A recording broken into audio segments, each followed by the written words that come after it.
दोस्तों, bank Nifty option learning की एक और वीडियो में आपका स्वागत करता हूं। दोस्तों, आज के ट्रेड के एनालिसिस करते हैं, देखते हैं, सीखते हैं, समझते हैं कि आज मैंने ट्रेड कहां पे लिया, क्यों लिया, क्या माइंडसेट था मेरा ट्रेड लेने का।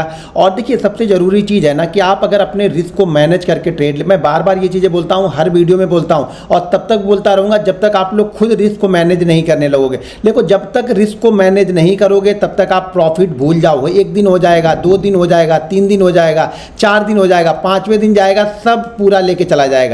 तो जब तक आप रिस्क को मैनेज नहीं करोगे, रिस्क को मैनेज करने पर लगता ही है कि यार प्रॉफिट छोटा छोटा होगा, प्रॉफिट छोटा होगा, लेकिन जब लॉस होगा ना तो वो भी छोटा ही होगा। ये चीज़ें समझो। अगर आप रिस्क को मैनेज नहीं करते हो तो आप 1 लाख का ट्रेड लेते हो, कहीं पे 50% मार्केट अगर गिर गया, मतलब आपका प्रीमियम ऑप्शन 50% गिर गया, तो आपके पास 50,000 बचेगा। 50,000 से इसको रिकवर करने के लिए आपको 100% का रिटर्न चाहिए, ये तो समझो। लेकिन अगर आप 10,000 से ट्रेड ले रहे हो और ट्रेड वो खराब होगा तो आपका ये 5,000 का लॉस होगा। अभी भी आपके पास 95,000 रुपीज़ पड़े हैं, जिससे ये 5,000 रुपये बहुत आसानी से रिकवर किया जा सकता है। तो सबसे पहली चीज वो देखो कि आसानी से मार्केट आपको देता क्या है। जितनी आसानी से अगर पैसा मिलता है ना तो ज़्यादा दिमाग लगाने की जरूरत है नहीं। छोटी सी चीज़ है रिस्क को मैनेज करना, मनी को मैनेज करना, बस इतनी चीज़ें आप कर लो।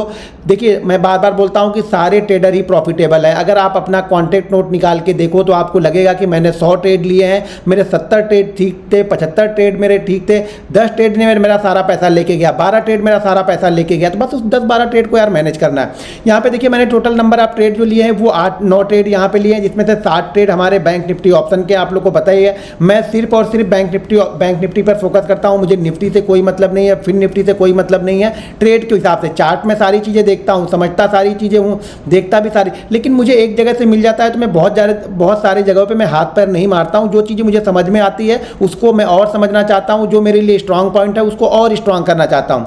तो यहाँ पर मुझे एक लॉस हुआ है 45,500 की पुट में, एक लॉस है। यहाँ पे कुछ मैंने डिलीवरी बाइंग की है, मुझे अच्छा खासा प्रॉफिट हुआ है। प्रॉफिट होने के बाद मैं क्या करता हूँ, डिलीवरी बाइंग कर लेता हूँ। तो मैं डिलीवरी में बाइंग यहाँ पे कर लिया, मुझे अच्छा खासा प्रॉफिट हुआ। एक चीज़ और बता दूँ, ये दोनों स्टॉक्स वो स्टॉक्स हैं जो मेरे पोर्टफोलियो में सबसे ज़्यादा रिटर्न मुझे दे रहे हैं। वही दोनों स्टॉक को मैंने यहाँ पर ऐड किया है। ये स्टॉक शायद मेरे ख्याल से आज भी 4% अप था, उसके बाद भी मैंने इसको बाइंग किया है। और ये वाला स्टॉक शायद मेरे ख्याल से 1% शायद आज डाउन था, तो इसके लिए मैंने इसको ऐड किया है। तो दोनों ही मेरे पोर्टफोलियो में पहले से हैं और सबसे ज़्यादा रिटर्न देने वाले स्टॉकों में ये है कि मेरे ख्याल से ये नंबर 3-4 के अंदर में ये पोजीशन बना के रखते हैं जो मेरे पोर्टफोलियो में है। यहाँ पे आपको ये ग्रीन वाला दिख रहा होगा ना, ये बड़ा सा ग्रीन दिख रहा है, वो यही दोनों स्टॉक्स हैं जो बड़े ग्रीन को कैप्चर करके बैठे हुए हैं। यानी बड़ा प्रॉफिट मेरा इन 2 स्टॉकों से आ रहा है और इन 2 स्टॉक को मैं और भी ऐड करते हुए जा रहा हूँ। लॉन्ग टर्म के लिए मेरा व्यू 4 साल, 5 साल, 7 साल का व्यू है, तो बहुत लंबा व्यू मेरा है। तो मैं जब भी इसमें कोई करेक्शन आता है तो मैं इसमें ऐड कर देता हूँ, या फिर मेरा अच्छा खासा प्रॉफिट होता है तो भी मैं इसको ऐड करते रहता हूँ। और भी बहुत सारे स्टॉक है, टोटल मेरे ख्याल से 33-34 स्टॉक या 33-34 50 से 33-34 के बीच में चलते रहते हैं। कुछ स्विंग ट्रेडिंग के लिए लेते रहता हूं, जिसमें 8-10% का प्रॉफिट हुआ मैं निकल जाता हूं। कुछ स्टॉक लॉन्ग टर्म के लिए है, स्विंग ट्रेडिंग में जो प्रॉफिट होता है उस स्टॉक में मैं छोड़ देता हूं। तो यहाँ पे मुझे एक लॉस हुआ है 44,500 की पुट में, जो मुझे प्रॉफिट हुआ है यहाँ पे 44,600 की पुट में, 44,900 की पुट में, 44,800 की पुट में, 44,700 की पुट में। और सबसे जब बड़ा प्रॉफिट हुआ है वो कॉल में हुआ है। मार्केट नीचे आया और नीचे से देखिए बैंक निफ्टी ने क्या स्मार्ट रिकवरी दी। जैसा कि मैंने आप लोग को बताया भी था कि 44,711 ये लेवल मेरे लिए बहुत इंपॉर्टेंट था। और जैसे ही उस लेवल के ऊपर बैंक निफ्टी निकला, एक बहुत ज़बरदस्त मूवमेंट करते हुए ये 900 के पास गया, तो मेरा जो प्रॉफिट बढ़ा है वो कहाँ पे है, 44,700 की कॉल में और 44,600 की कॉल में। यानी कॉल में मेरा प्रॉफिट बढ़ा है। एक छोटा सा लॉस भी है जो कि यहाँ पे 44,500 की पुट में मेरा हुआ है। तो आप लोग को पता ही है कि मैंने कॉल कहाँ पे लिया होगा, उसके बाद फिर मेरे पुट है। पुट में मैंने देखिए, पुट में आज प्रॉफिट उतना नहीं हुआ। पुट में प्रॉफिट छोटे छोटे कई बार मैं लेके गया। क्यों लेके गया, चलिए मैं वो सब सारी चीज़ें आप लोग को बताता हूँ, दिखाता हूँ, समझाता हूँ। तो वीडियो को ध्यानपूर्वक देखिए और वीडियो पसंद आए तो वीडियो को लाइक और शेयर भी जरूर करते रहिएगा।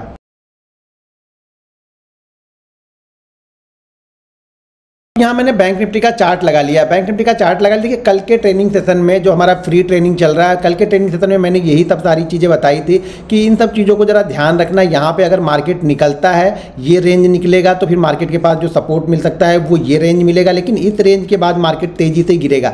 लेकिन आज गड़बड़ क्या हुई, देखिए गड़बड़ का मतलब ये होगा एंट्री नहीं मिली सही पॉइंट, जो क्वांटिटी लेनी थी ना वो क्वांटिटी की एंट्री नहीं मिली। अगर ये मार्केट यहीं पर रुक जाता, देखिए हमारी LDH स्ट्रेटजी तो बराबर थी, लेकिन थोड़ा सा रुकना तो चाहिए था ना। मार्केट खुला खुलते यहाँ पे सोचते सोचते यहाँ पे आ गया कि मैं सोचा शायद ये यहाँ पे एक बार रुक जाएगा तो मैं शायद यहाँ पे क्वांटिटी ले लूँगा। यहाँ पे मैंने एक छोटी सी क्वांटिटी ली, छोटी क्वांटिटी का मतलब यहाँ पे मैंने 2700 क्वांटिटी मैंने रनिंग मार्केट में ले लिया कि मैं देखूंगा तो ठीक है इसके प्राइस के पास में अगर रुका और वहाँ से ब्रेक डाउन करता है तो मैं यहाँ पे बड़ी क्वांटिटी एक ऐड करूँगा। लेकिन मार्केट गिरते गया, जब मार्केट इस लेवल को भी होल्ड नहीं किया, थोड़ी देर 1-2 मिनट यहाँ पे रुका तो मैंने यहाँ पे कुछ क्वांटिटी यहाँ पे और ऐड कर ली। और जैसे मार्केट देखिए, अब डर मुझे भी लगता है ना यार, आ कहाँ से रहा ये 970 980 से, आप आ कहाँ पे गया ये, यहाँ पे देखो तो आ गया ये 700 के आसपास में। तो यहाँ से अगर देखा जाए 970 से 700 तो लगभग 280 पॉइंट गिर चुका यार। तो यहाँ पे वो मन नहीं, मतलब जो होता है ना कि सही सेटअप पे हमने एंट्री नहीं किया, यानी सही सेटअप हमारा बना ही नहीं। हमने एक ट्रेडिंग एंट्री तो ले ली, छोटी क्वांटिटी से हमने एंट्री तो कर लिया, लेकिन यहाँ पे जो परफेक्ट सेटअप होना चाहिए ना उस सेटअप की एंट्री नहीं ली है। रनिंग मार्केट में एंट्री ले ली, चलो ठीक है, छोटा मोटा लॉस होगा, निकल जाएंगे।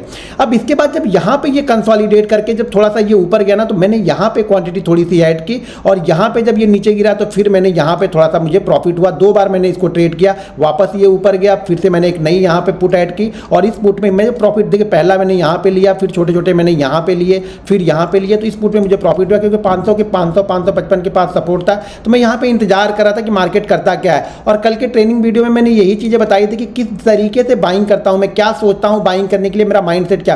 देखिए अब 550 के पास था, 2 चीज़ें यहाँ पे माइंड में अपने दिमाग में आप लगा के रखिए। पहली बात तो हम 900 से गिरते हुए आ रहे हैं, इनका यहाँ इनका गया। अब जिन लोगों ने यहाँ पे सेल किया होगा ना उनको कहीं ना कहीं प्रॉफिट तो चाहिए। हम राउंड फिगर के आसपास आ रहे हैं, हम 44,500 के आसपास आ रहे हैं, राउंड फिगर के आसपास में कहीं ना कहीं थोड़ा बहुत प्रॉफिट तो उनको भी चाहिए। तो क्या करेंगे वो लोग, प्रॉफिट बुकिंग करेंगे यहाँ पे। तो यहाँ पे थोड़ी सी प्रॉफिट बुकिंग हुई। जब यहाँ पे रेंज बना के जब ये निकला तो पहले मैंने यहाँ पे पहली वाली कॉल ली, पहली वाली कॉल को मैंने होल्ड किया क्योंकि ये हायर हाई बनाते हुए जा रहा था तो मैं डर नहीं रहा था। मैंने यहाँ पे पहली वाली कॉल को मैं होल्ड करते गया, और सेकंड कॉल जब मैंने यहाँ पे ली जो 700 वाली कॉल थी, 600 वाली मैंने पहले ले ली थी, और 600 वाली जो क्वांटिटी थी, हाँ 600 वाली क्वांटिटी, 700 वाली में क्वांटिटी मैंने ज़्यादा यहाँ पे ली थी, और 700 वाली मैंने यहाँ पे ऐड की। जब ये 711 के ऊपर होल्ड करने लगा तब मैंने यहाँ पे ऐड की, और यहाँ से एक ज़बरदस्त मूवमेंट हमें मिला जो कि 925 के आसपास तक बैंक निफ्टी को लेके गया। तो ये सबसे अच्छा मेरा एंट्री था। पहली एंट्री मैंने यहाँ पे ली, यहाँ पे एक क्वांटिटी ली, लेकिन ये लो को ब्रेक नहीं कर रहा था तो इसलिए मैंने यहाँ पे निकला नहीं। मुझे थोड़ी सी मूवमेंट यहाँ पे स्लो हो रही थी, लेकिन निफ्टी बहुत तेज़ी से ऊपर की साइड में जल रहा था, तो मुझे लग रहा था कि बैंक निफ्टी भी थोड़ा बहुत तो बैंक निफ्टी भी इसको कवर करेगा। और बैंक निफ्टी ने 711 के बाद जो मूवमेंट बनाया, क्योंकि 711 के पास देखिए 3 बार 711 के पास जाके आया था यहाँ पे।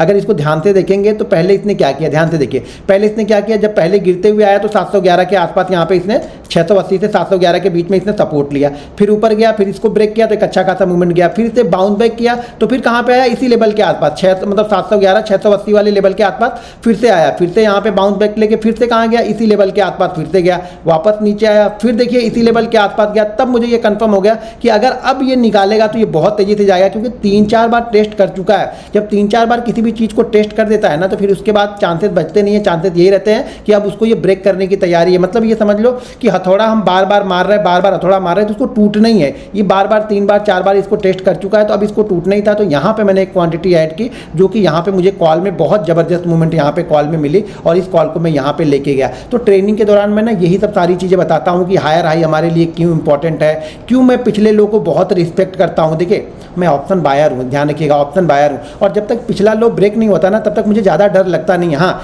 हो सकता है एक ही जगह पर ट्रेड करने लगे तो हमारा जो ट्रेड है वो लॉस में जाने लगे, लेकिन बड़े लॉस नहीं होते हैं ना, क्योंकि यहाँ पे पिछले लो को जब तक वो रिस्पेक्ट कर रहा है तब तक मुझे ज़्यादा डरने की जरूरत नहीं है। जब पिछले लो के नीचे जब ट्रेड करने लगता है ना तभी मैं डरना यहाँ पे स्टार्ट करता हूँ। जब तक ये पिछले लो के ऊपर ट्रेड करता है तब तक मुझे ये मालूम है कि फिर यहाँ पे जो कई बार टेस्ट कर चुके हैं तो ये जो थोड़ी बहुत यहाँ पे जो प्रॉफिट बुकिंग होगी इसके ऊपर प्रॉफिट बुकिंग तेज होगी, और बहुत तेजी से ये ऊपर की साइड में बैंक निफ्टी को यहाँ पे लेके गया।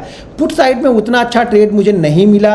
क्यों नहीं मिला, अगर ये इसी जगह पे 5 मिनट भी रुक जाता ना, 5 मिनट 4 मिनट यहाँ पे रुकने के बाद ये ब्रेक करता, तब मुझे क्वांटिटी ऐड करने का टाइम मिलता, फटाफट मैं बास्केट बना के मारता। लेकिन जब धनाधन गिरते आता है ना तो बास्केट बना रहता है, लेकिन ट्रेड लेने की हिम्मत नहीं करती है, क्योंकि देखते देखते यार 100 पॉइंट 150 पॉइंट निकल जाते हैं हाथ से ना, जो 100 पॉइंट अपने होते हैं वो निकल जाते हैं ना, तो फिर छोटी क्वांटिटी में झक मार के यहाँ पे करना ही पड़ता है, फिर कोई ऑप्शन बचता नहीं है। ये नहीं कि इस जगह गिरते आ रहा तो भी मैं बड़ी क्वांटिटी ट्रेड करूंगा। जब मार्केट रुकता है ना तब क्लियर कट चीज़ें समझ में आती हैं। यहाँ पे बैंक निफ्टी रुकने लगा, और रुकने लगा तब मुझे समझा कि अब ये 500 का मैं स्टॉप लॉस लगा के 44,500 का स्टॉप लॉस लगा के मैं यहाँ पे एक ट्रेड ले सकता हूँ कॉल का ट्रेड लेके मैं गया और कभी भी पिछले लो को ब्रेक नहीं किया। तो वापस जब इसको ब्रेक किया तो मैंने यहाँ पे 700 वाला कॉल यहाँ पे ले लिया और 700 600 कॉल दोनों यहाँ पे पड़ी रही। तो दोनों में एक जबरदस्त मूवमेंट यहाँ पे करके बैंक निफ्टी ने मुझे ये प्रॉफिट दिया। अब बैंक निफ्टी वापस कहाँ पे पहुँच गया, फिर इसी जोन के आसपास पहुँच गया जिस लेवल को हमने कल आज सुबह सुबह ब्रेक डाउन किया था। तो अगर इसी लेवल के ऊपर होल्ड करके कहीं भी निकलता है तो फिर ये इस लेवल को टेस्ट करने की कोशिश बैंक निफ्टी कल करता हुआ आपको जरूर दिखेगा। दोस्तों अगर आप भी फ्री ट्रेनिंग लेना चाहते हैं तो वीडियो के डिस्क्रिप्शन में लिंक है, वहां से जाके आप डीमैट अकाउंट ओपन करके फ्री ट्रेनिंग ले सकते हैं। और दोस्तों आप लोग को ट्रेनिंग कैसी लग रही, 20-22 हज़ार लोग ट्रेनिंग में लाइव हैं। वो ट्रेनिंग हमारी कम से कम 15 से 16 दिन तक चलेगी मेरे ख्याल से। अभी हमने लास्ट वीक ख़त्म किया, अभी मेरे ख्याल से 5 डे हो गए हैं ट्रेनिंग के। तो अभी भी ट्रेनिंग कम से कम 10 से 12 दिन अभी हमारी ट्रेनिंग चलेगी। तो आप लोग को ट्रेनिंग कैसी लगी, एक बार वीडियो के नीचे आप लोग कमेंट करके बताओ कि ट्रेनिंग में जो चीज़ें आप लोग को बता रहा हूँ वो आप लोग को समझ में आ रही है, वो चीज़ें वर्क कर रही है कि नहीं, माइंड सेट क्या उसी तरीके से वर्क करता है, साइकोलॉजी जो मैं आप लोग को बता रहा हूँ चार्ट देखने की क्या उसी तरीके से आप चार्ट फील कर पा रहे हो, या कम से कम सीख तो पा रहे हो ना। देखिए फील करने में थोड़ा टाइम तो लगेगा, लेकिन सीख पा रहे हो नहीं सीख पा रहे हो, इस वीडियो के नीचे कमेंट करके जरूर बताइएगा। मिलते हैं नेक्स्ट वीडियो में। जय हिंद।